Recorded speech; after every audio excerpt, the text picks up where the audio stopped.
The alien woman wouldn't let her wounds be touched until a human man touched her. The field hospital smelled like a chemical fire, had gotten into an argument with a medical textbook, and lost. Ethan pressed the injector against the Korvathi soldier's neck. They had 3 necks, which made triage a geometric nightmare, and watched the painkiller take effect. The soldier's chitinous plates stopped clicking together in that awful rhythm that meant agony in their species. "You're going to be fine," Ethan said, though the translator unit clipped to his collar made it sound like he was gargling marbles. The Korvathi's central eye blinked in what he hoped was gratitude and not a death curse. 36 hours. That's how long he'd been awake. The coffee they served here tasted like someone had filtered it through a boot, possibly one that was still being worn. But it kept him vertical, and that was all that mattered. Around him, the converted mining facility buzzed with controlled chaos. Emergency lights cast everything in shades of rust and amber, and somewhere a pipe was leaking something that hissed when it hit the floor. Threxus Moon wasn't built for hospitals. It was built for extracting rare minerals and ignoring safety regulations, which meant the whole place groaned and settled like a living thing with indigestion. "Incoming!" someone shouted, and Ethan looked up to see 2 medics rushing through the entrance with a hover stretcher. The anti-gravity field was malfunctioning. Standard military issue, always breaking at the worst possible time. So they were half dragging, half carrying the stretcher at an awkward angle that would have been comedic if there wasn't someone bleeding on it. The someone made Ethan pause mid-reach for his scanner. She was tall, her form lean and muscular in the way of people who've spent their lives in combat, but it was the ears that caught his attention first. Long and elegantly tapered, sweeping back from her temples like something from ancient mythology. Her skin held patterns he'd never seen before, bioluminescent veins that traced across her arms and neck like living circuitry, pulsing with a faint greenish light that flickered irregularly. Beautiful in an alien way, badly wounded in a universal way. Plasma burns had melted the right side of her torso, the kind of injury that made even veteran medics wince. Deep lacerations crossed her abdomen, where shrapnel had torn through armor that was probably worth more than Ethan's entire medical school debt. Her breathing came in shallow gasps, and those luminous veins were pulsing out of rhythm like a light show designed by someone having a panic attack. 2 alien medics materialized beside the stretcher, their own bioluminescence a steady silver compared to her fading green. They spoke in that melodic language Ethan couldn't understand, all rising tones and vowels that seemed to have 3 syllables each. One reached toward her with a medical scanner, the standard issue kind that looked like someone had crossed a flashlight with a calculator. She swatted his hand away with enough force that the scanner clattered across the floor. The medic tried again, speaking in soothing tones. She knocked his hand aside harder this time, her eyes large and luminous with vertical slit pupils, blazing with something beyond pain. The other medic attempted to approach from the opposite side. She actually growled, a sound that came from deep in her chest and made Ethan's primitive hindbrain suggest that maybe backing away was a solid life choice. "What's the problem?" Ethan asked, moving closer, despite his hindbrain's objections. The elder medic turned, his silver patterns flickering with what Ethan had learned meant frustration. "She refuses treatment. From us. From anyone of our kind." "Why?" "Cultural reasons. Trust issues. Take your pick." The medic made a gesture that was probably the alien equivalent of throwing up his hands. "She's a tactical commander. Celine of the 3rd Fleet. In our culture, there are protocols about who can touch another's blood, especially in medical contexts. After Kepler Station, I remember Kepler Station. Everyone did. The massacre, the betrayal, war crimes that made the news feeds for months. She's dying," the medic continued, "and she won't let us save her because she doesn't trust us anymore," which is rational but also profoundly inconvenient. Celine had dragged herself off the stretcher now, propping herself against the wall with determination that was either admirable or delusional. Probably both. Her luminescence was definitely dimmer, the light in those veins flickering like a candle in wind. She watched them talk about her with those unsettling eyes, tracking every movement, every gesture.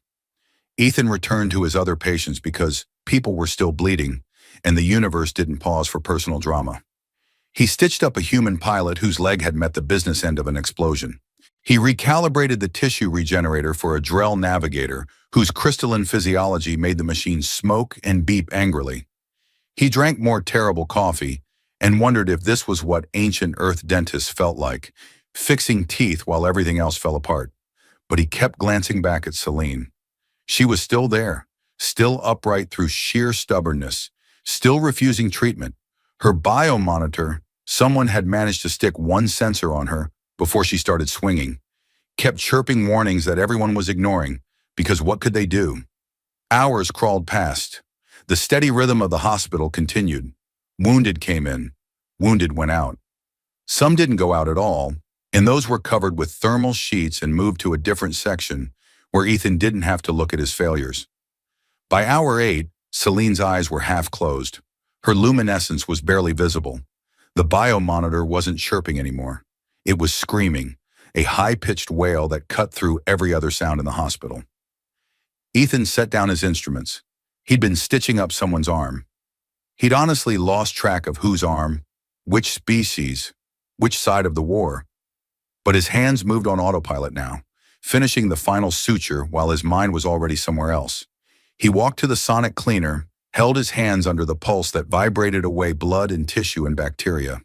Then he walked towards Celine, his palms raised and visible, moving slowly like he was approaching a wild animal, which technically he was.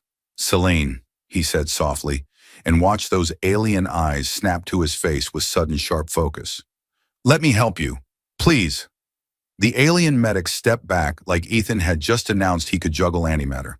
Their bioluminescent patterns flickered in synchronization, which he'd learned meant they were having a silent conversation through light signals that his primitive human eyes couldn't decode, probably debating whether he was brave or just catastrophically stupid.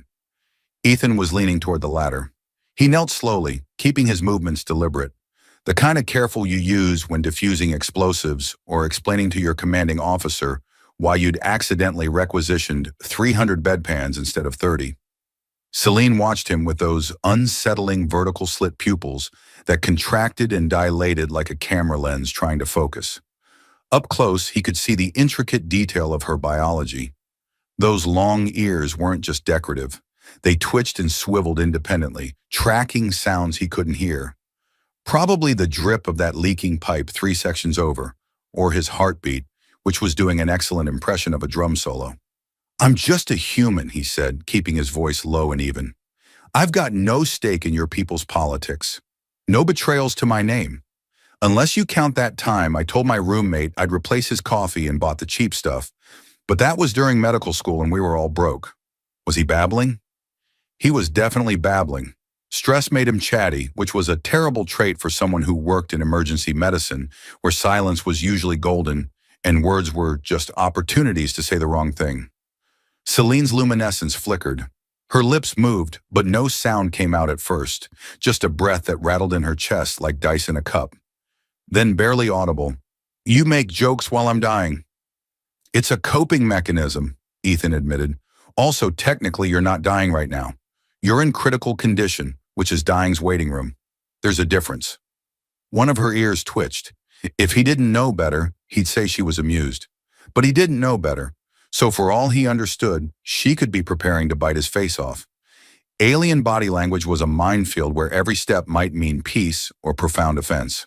"Let me help," he said again. "Please. I'm tired of watching people die when I could do something about it. The war's already got enough death. It doesn't need yours too." Celine stared at him for what felt like 17 years. Her pupils dilated wide, then contracted to slits, then widened again. Reading him, analyzing him, running whatever alien calculus determined trustworthiness. The biomonitor screamed its electronic protest. Somewhere in the hospital, someone dropped a tray of instruments, and the clatter echoed off metal walls like applause for his impending failure. Then she nodded. Once. Barely a movement at all. Ethan released a breath he'd been holding long enough that his lungs filed a formal complaint. Okay, good. This is good." He reached for his medical kit, pulling out the plasma burn foam first because those injuries were the most immediately life-threatening. The foam came in a canister that looked like someone had weaponized shaving cream. "This is going to hurt," he warned. "The foam neutralizes residual energy in the wound, but it basically feels like angry static electricity having a party on your nerve endings. I have survived worse, Celine said, but her voice was thread thin. I don't doubt it. Ethan applied the foam in careful layers, watching it expand and turn from white to blue as it absorbed the plasma energy still cooking her tissue. She didn't flinch, didn't make a sound, just kept watching his face with that unnerving intensity. He'd had teachers in medical school who stared less aggressively during practical exams. The burns were bad, 3rd degree at least, maybe 4th in the deepest parts where he could see muscle tissue peeking through like the universe's worst anatomy lesson. He cleaned away the neutralized foam and dead tissue, his hands steady now that he had something concrete to do. Medicine was easy. People were complicated, but bodies were just machines that occasionally leaked. "Why me?" he asked as he reached for the tissue regenerator. The device hummed to life, its quantum field generator doing things to cellular structures that he'd needed 6 textbooks and a minor existential crisis to understand. Why trust a human stranger when you won't trust your own people? Celine was quiet. He adjusted the regenerator's frequency, watching the display cycle through options like a very expensive, very medical slot machine. Her biology was close enough to human that standard settings worked, but different enough that he had to tweak the cellular resonance 3 times before the readings turned green.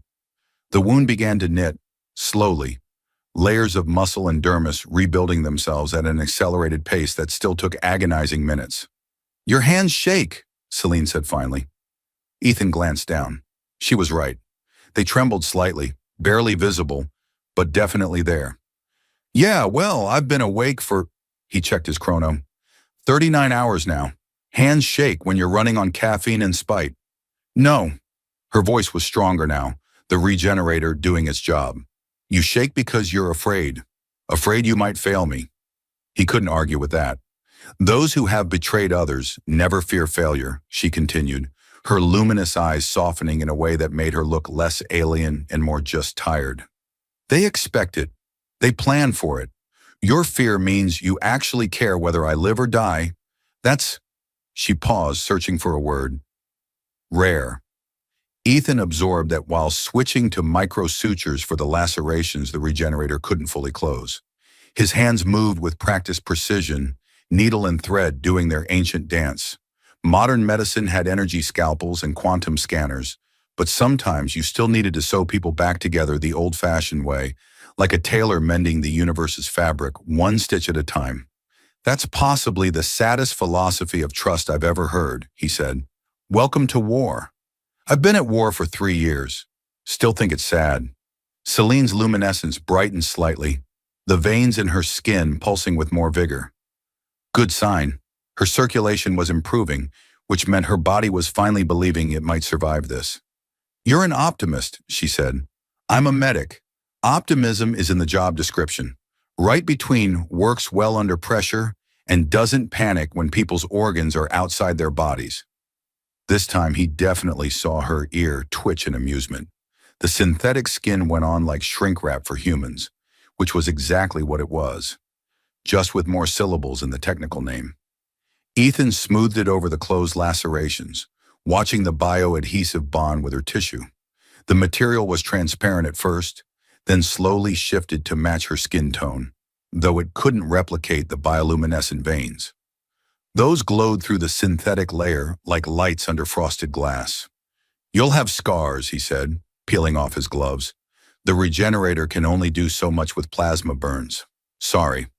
"Scars are proof of survival." Celine's voice was steadier now, less like she was speaking through broken glass. "We consider them marks of honor." That's a healthier attitude than most humans have. We spend fortunes trying to erase them. Ethan stood, his knees popping like bubble wrap. 39 hours awake, and his body was filing formal complaints through every joint. "How's your pain level?" 1 to 10, where 1 is mild discomfort and 10 is, "Please let me fight a supernova instead." 6. She shifted slightly, testing her newly repaired torso. "Manageable." "I can give you something stronger." "No." Her eyes sharpened. "I need to stay alert, clear-headed." "The war's not going anywhere. It'll still be here after you rest. That's exactly why I can't rest. Ethan wanted to argue, but he understood. He'd seen it in every soldier who came through.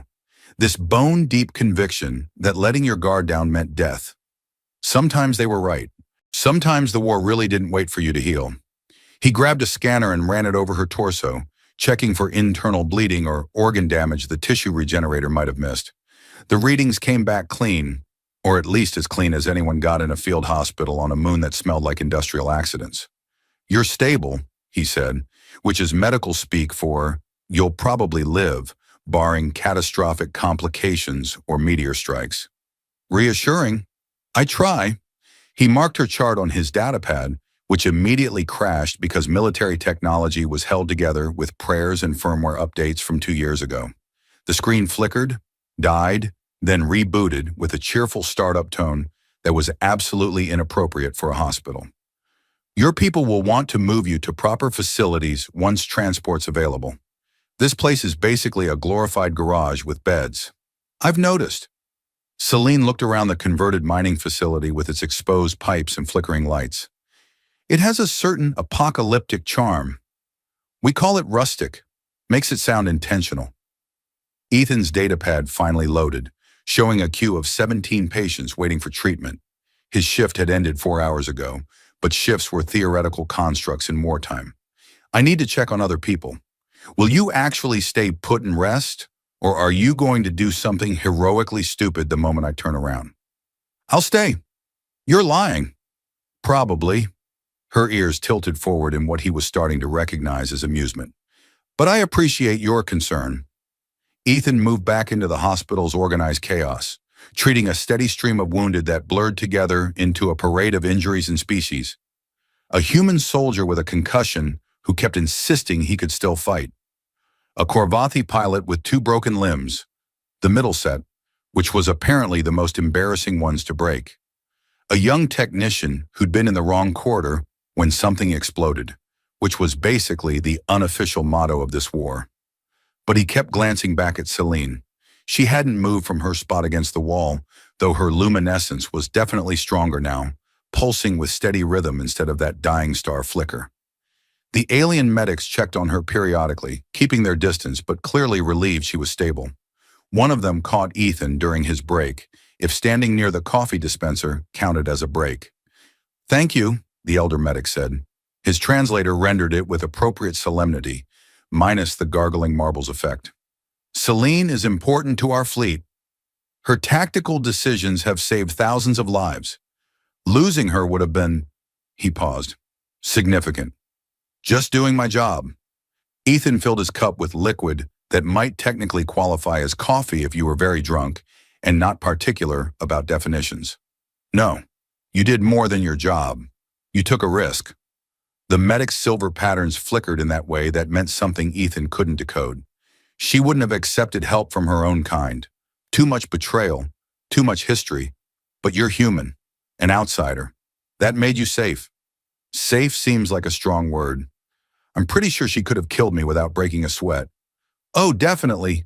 Celine has 17 confirmed kills in close combat, but she didn't kill you, which means she saw something trustworthy." The medic pressed something into Ethan's palm, a small crystalline object that glowed with soft internal light. "A marker of gratitude. It's traditional. Keep it." Ethan turned the crystal over in his fingers. It was warm, pulsing gently like it had a heartbeat. "What does it do?" "It glows, looks pretty. Very ceremonial." The medic's patterns shifted in what might have been a smile. "We're not all mystical and profound. Sometimes a gift is just a gift." "Fair enough." He pocketed the crystal and returned to work. 2 more hours passed in the strange, timeless way hospital shifts had, where minutes felt like hours, and hours felt like minutes, and your sense of temporal reality gave up and went home. He was debriding a burn wound when Celine appeared beside him, moving with the careful precision of someone recently reassembled. "You're supposed to be resting," Ethan said without looking up. "I rested for 3 hours. That's sufficient." 3 hours is a nap, not rest. There's a difference. Says the man who's been awake for, she checked something on her wrist device, 42 hours. That's different. I'm a medical professional. We survive on caffeine and poor life choices. Celine watched him work with that unnerving focus she had, like she was memorizing every movement. The patient, a human sergeant with burns across his back, eyed her nervously. Couldn't blame him. She radiated danger even while injured, something in the way she held herself that suggested violence was always an option. "I wanted to speak with you," she said. "I'm listening, also working, but I can multiply task." He caught his error. Multitask definitely meant multitask. Sleep deprivation is affecting my vocabulary. You asked why I trusted you. And you gave me that depressing answer about fear and failure. That was true, but not complete. She shifted her weight, and he saw her wince slightly. Still in pain then, even if she wouldn't admit it. "I watched you before I was injured. The hospital was already operating when we arrived." Ethan paused mid-debridement, his hands hovering over the sergeant's burns. "You were watching me? That's either flattering or deeply concerning, depending on context. I was conscious when they brought me in. Aware, I saw you treating everyone the same." Celine's luminescent veins pulsed steadily, casting faint green light across the metal floor. "The human soldiers, the Korvathi pilot, that Drell navigator whose biology made your equipment malfunction. You didn't prioritize by species or allegiance. You just saw wounds." Again, that's literally my job description.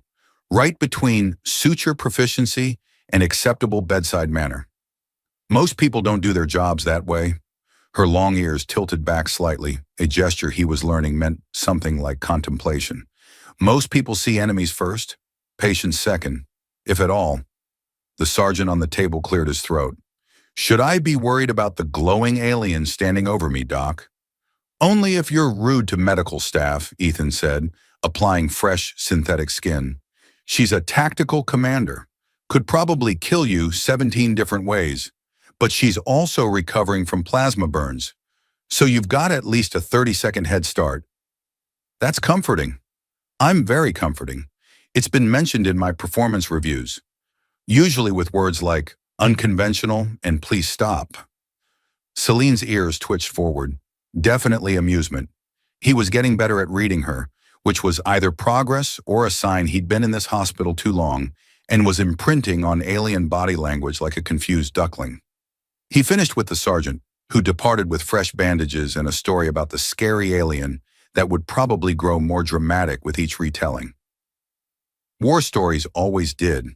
By the time it reached the barracks, Celine would probably be 3 meters tall and breathing fire. "Coffee," Ethan offered, gesturing toward the dispenser that served liquid regret.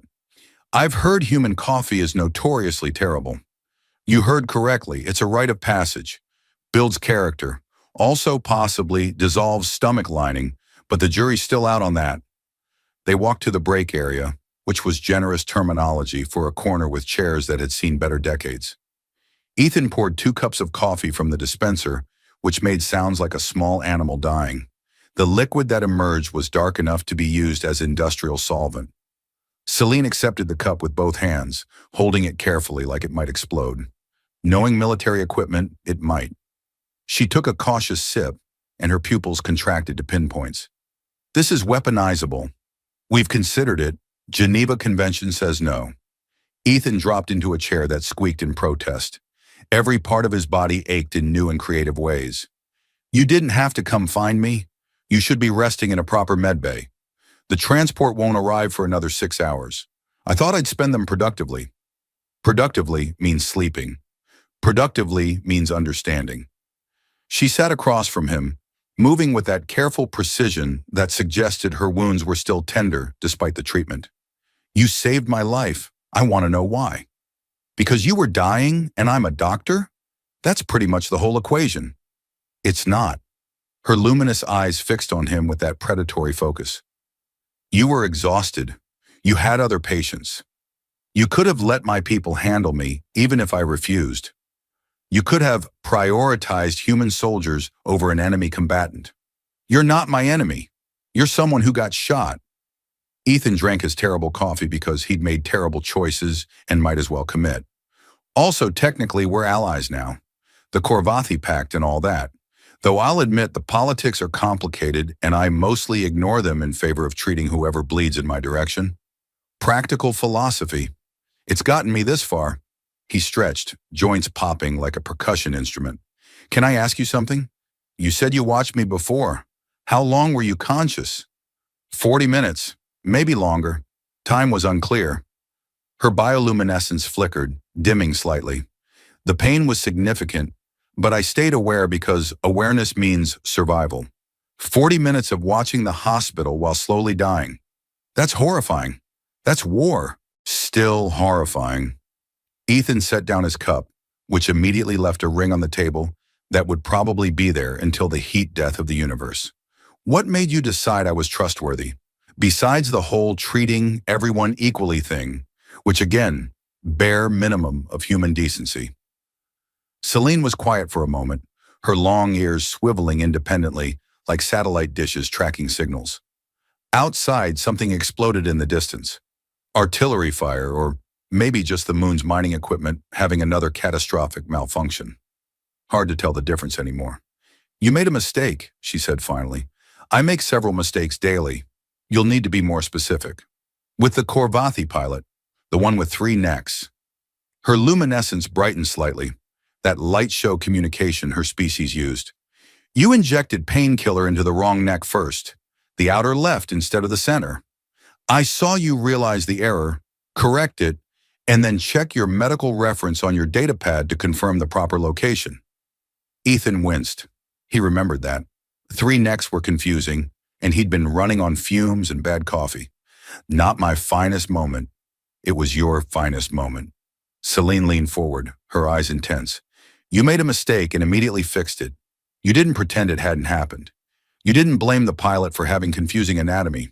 You checked your reference to make sure you got it right the second time. That's someone who cares about getting things right more than appearing infallible. Or someone who's just bad at multitasking and owns a lot of reference books. You're deflecting with humor again. It's a coping mechanism and a personality trait. I'm very efficient. Her ears tilted forward, that amusement gesture. I trusted you because you showed me you were human, fallible, honest about your limitations. Everyone who betrayed my people did so while pretending to be perfect, trustworthy, certain. You were none of those things. You were just trying your best. Ethan absorbed that, drinking more terrible coffee because his brain needed something to process, while his emotions figured out what to do with that information. That's probably the nicest thing anyone's ever said about my professional incompetence. It wasn't incompetence, it was humanity. I'm going to put that on a plaque. Not incompetent, just human. Really inspire the medical students. Celine made a sound that might have been a laugh, soft and musical. Her luminescence pulsed brighter, and for just a moment she looked less like a warrior and more like someone who was simply tired. The next several hours passed in that strange rhythm hospitals had, where crisis and calm alternated like someone was flipping a cosmic coin. Ethan treated a fuel technician whose arm had gotten too friendly with a plasma conduit, a navigator with something that looked like space sickness but turned out to be regular terrestrial food poisoning, and a pilot who'd ejected so hard he'd compressed 3 vertebrae into what his scanner described as an anatomical suggestion rather than proper spine. Celine stayed nearby, not hovering exactly but present in a way that was hard to ignore. She helped where she could, holding equipment, translating for her people when the standard translators glitched, which they did with alarming frequency. At one point, she physically restrained a delirious Korvathi soldier who decided the wall was his commanding officer and needed to be saluted aggressively. You're supposed to be recovering, Ethan said for the 3rd time, suturing a gash on a human corporal's forehead. I am recovering, actively, through movement and purpose. Celine handed him the next suture pack before he asked for it. She'd been watching him work long enough to anticipate his needs, which was either helpful or unsettling. Sitting idle makes the pain worse. Gives me too much time to think. Thinking is generally considered healthy. Not when your thoughts are cataloging everyone you've lost. Her luminescence dimmed slightly, those veins flickering like a candle in wind. Better to be useful. Ethan couldn't argue with that. He'd used the same logic for 43 hours straight now, though his body was filing formal complaints through every nerve ending. His hands were steady through sheer force of will and possibly spite. The corporal left with fresh stitches and advice to avoid headbutting any more bulkheads, which was apparently how he'd gotten injured. War made people do stupid things, but sometimes people just did stupid things on their own, and war got the blame unfairly. "Tell me about Kepler Station," Ethan said, cleaning his instruments in the sonic bath. The question had been sitting in his mind like an unwanted guest. "If you want to. If it's not, it's fine." Celine's ears tilted back, that contemplative gesture. "You should know why I couldn't let my people touch me, why trust became complicated." She was quiet for a moment, her bioluminescence pulsing slowly. Outside, Threxus Moon's twin gas giants were visible through the viewport, massive and indifferent. "Kepler Station was a neutral medical facility," she began, "established under the Pact for treating wounded from all sides. No weapons, no combat, just medicine. We sent our people there, hundreds of them, recovery from battles like the one that brought me here." Ethan had a sinking feeling he knew where this was going. "One of our own medics poisoned the water supply. Deliberately, systematically." Her voice was even, controlled, but her luminescence flickered erratically. "He'd been compromised by an enemy faction, convinced that our people deserved to die for political reasons I still don't fully understand.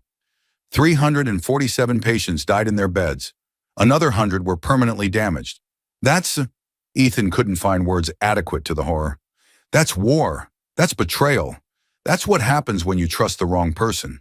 Celine's fingers traced the edge of her synthetic skin bandage, the transparent material glowing faintly over her wounds. "He was a respected healer. 20 years of service. Everyone trusted him. He wore the same uniform as the medics who tried to help me today. So when they approached you, all I could see was him. All I could imagine was another betrayal, another poison, another slow death while everyone watches." Her ears flattened against her head, a gesture he hadn't seen before, but understood instinctively as distress. "Logically, I know my people aren't all traitors. Logically, I know those medics wanted to help. But logic doesn't work when you're bleeding and remembering friends who died because they trusted the wrong healer." Ethan set down his instruments. "I'm sorry. That's inadequate, but I don't have better words." "You don't need better words. You already did something better." She looked at him with those luminous eyes, vertical pupils wide in the hospital's dim light. "You were a stranger, an outsider. You had no connection to my culture, my history, my trauma. That made you safe in a way my own people couldn't be. That's still the saddest thing I've heard. You said that before. It's still true." Ethan's datapad chimed with another incoming patient. The war, as predicted, hadn't stopped for personal conversations. "For what it's worth, I'm glad you trusted me, even if it was just because I was conveniently foreign and obviously exhausted." "It wasn't just that." Celine stood, moving to follow him as he headed toward the new arrival. "It was because you were genuine, flawed and honest and trying. That's rare, especially here."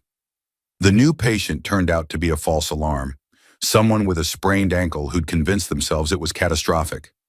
Ethan wrapped it, provided anti-inflammatories, and sent them off with instructions to stop being dramatic, though he phrased it more professionally. Medical tact was one of those skills they tried to teach in school, but mostly you learned by accidentally insulting patients and then overcorrecting. "How much longer on your shift?" Celine asked. Ethan checked his chrono. "Shift ended 6 hours ago. Currently, I'm operating in what we call voluntary overtime, which is code for too many patients, not enough doctors. You need rest," says the woman who refused to sit still. "I'm a tactical commander. Stubbornness is in my job description." Her ears tilted forward in amusement. "You're a healer. Self-preservation should be in yours." "Should be. Isn't. Medical school carefully trains it out of us." He rubbed his eyes, which felt like someone had replaced them with sandpaper. "Besides, who's going to cover? We're understaffed and overwhelmed, and those two things combine into Ethan doesn't sleep until he physically collapses. That's not sustainable. Welcome to military medicine. We have terrible coffee and worse scheduling." Celine's luminescence flickered in that pattern he was learning meant she was thinking. "Your transport arrives in 4 hours. Mine in 5. We should both rest until then." Should and will are different concepts. I'm making it an order. You're not in my chain of command. I'm a tactical commander with 17 confirmed kills and significant leverage from you saving my life. I'm making it a strongly worded suggestion that feels like an order. Ethan laughed, actual, genuine laughter that surprised him. That's fair. But I can't just leave. Yes, you can. One of the human medics appeared, a young lieutenant who looked slightly less exhausted than Ethan felt.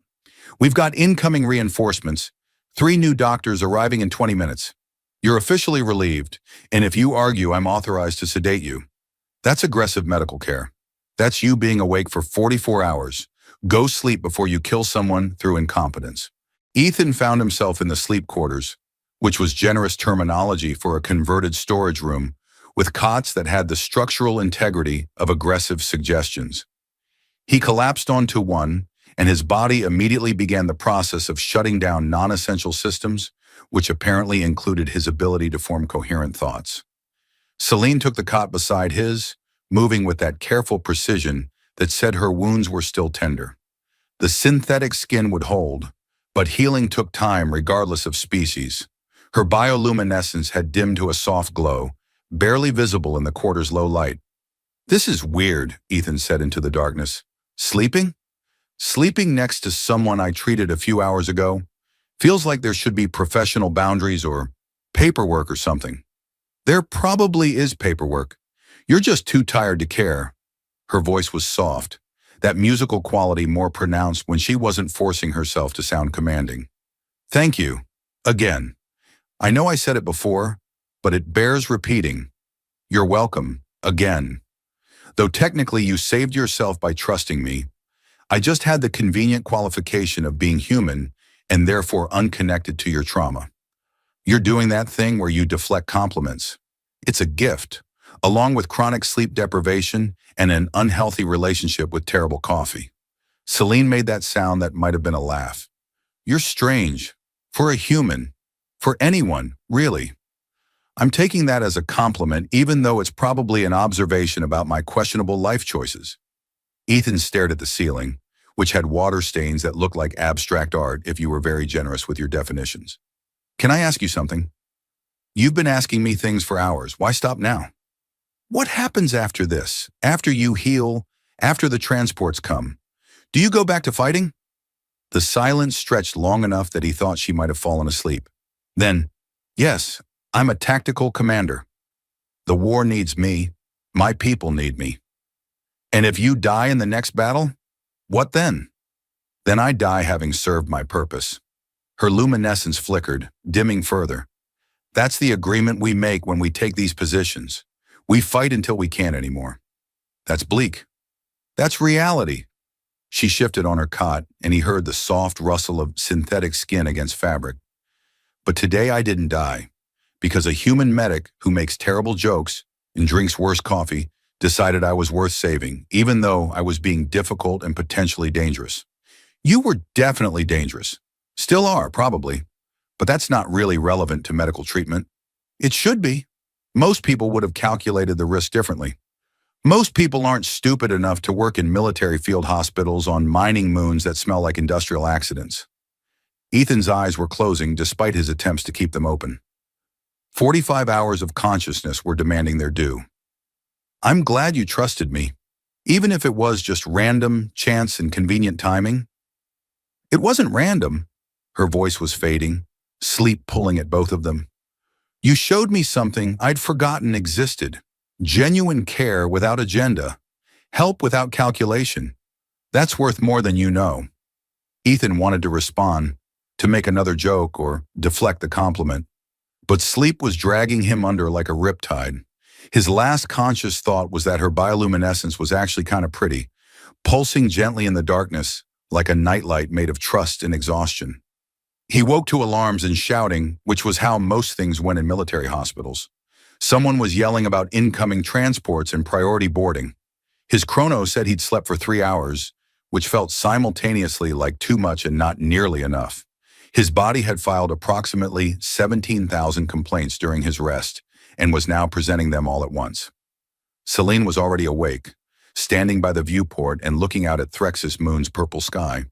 The twin gas giants loomed on the horizon, massive and indifferent to human concerns like war and healing and trust. "Your transport's here," she said without turning around. "So's yours from the sound of it." Ethan stood, his spine making sounds like bubble wrap in a vice. "Back to the war for both of us. Back to the war." She turned, and in the morning light, or whatever passed for morning on this moon, her long ears caught the illumination, that elegant sweep of alien biology that had first caught his attention. "Will you do me a favor?" "Depends on the favor. If it involves more plasma burns, I'm out." Her ears tilted forward, still amused by him, even now. "Stay alive. The war has enough death. It doesn't need yours." "That's my line. I said that to you. I'm returning it, with interest." She reached into a pocket and pulled out something small and crystalline, similar to the marker the elder medic had given him, but different somehow, more personal. "Take this. It's a communication beacon. Limited range, but functional across most of this sector. If you're ever in trouble, activate it. I'll come if I can." Ethan took the crystal, turning it over in his palm. It was warm, pulsing with that same gentle rhythm as her bioluminescence. "This feels significant, like we're in one of those stories where people exchange meaningful gifts and then never see each other again. We probably won't see each other again. War is large and we're small." Her luminous eyes met his, vertical pupils wide and honest. "But I wanted you to know that you changed something for me today. You reminded me that trust isn't extinct. That's worth remembering, even in places like this." "You changed something for me too," Ethan admitted. "You reminded me why I do this job. Not just the mechanics of healing, but the actual purpose of it. Connecting with people, making them feel safe enough to let someone help them." The alarms grew louder. Time was running out, the way it always did in war. "Go," Celine said, "before they leave without you." "You too." Ethan pocketed both crystals, the gratitude marker and the beacon. Small weights that felt heavier than they should. "Stay alive, Celine. Be difficult and dangerous and impossible to kill. The universe needs more people like you. The universe needs more people like you, genuine and flawed and trying anyway." They stood there for a moment, human and alien, medic and warrior, two people who'd found something good in the middle of horror. Then Ethan turned and walked toward his transport, leaving behind the converted mining facility and the woman who'd taught him that trust was sometimes as simple as showing someone your trembling hands. Outside, Threxus Moon's purple sky stretched endlessly above. The war continued, indifferent and vast. But Ethan carried two crystals in his pocket and a memory of bioluminescent veins, pulsing steady and strong. Proof that even in the darkest places, people could still choose to trust each other. It wasn't much, but in a universe at war, he'd take whatever small victories he could find. The end.